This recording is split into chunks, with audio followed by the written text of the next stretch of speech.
Welcome to the Saul's Newsstand News Review for July 24th, 2020.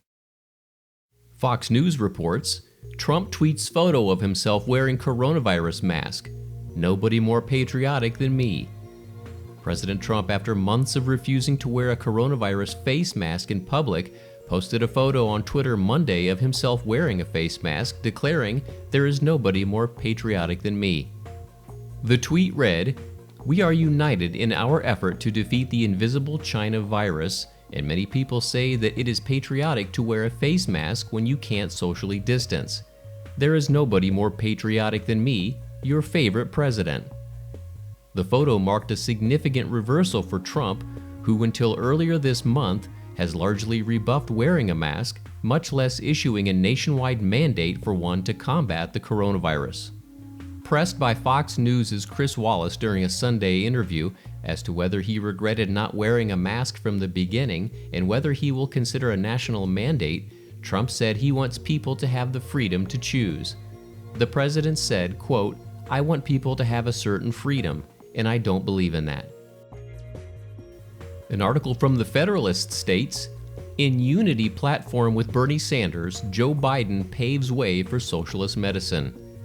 The unity task forces assembled by presumptive Democratic presidential nominee Joe Biden and his primary competitor and avowed socialist Senator Bernie Sanders recently issued their report.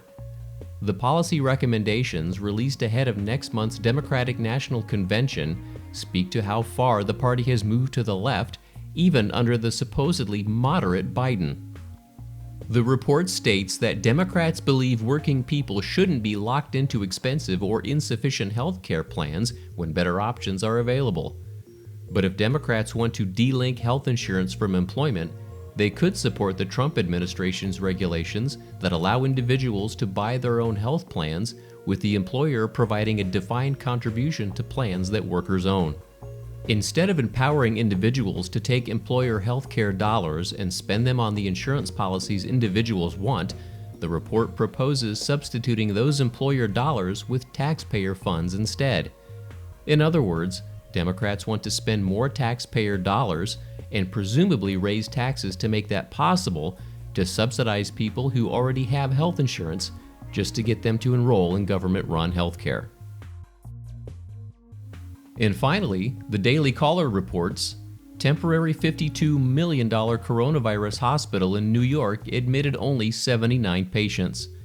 A $52 million temporary coronavirus hospital in New York City had only 79 patients, while other permanent hospitals were crowded with patients, per a report published on Tuesday.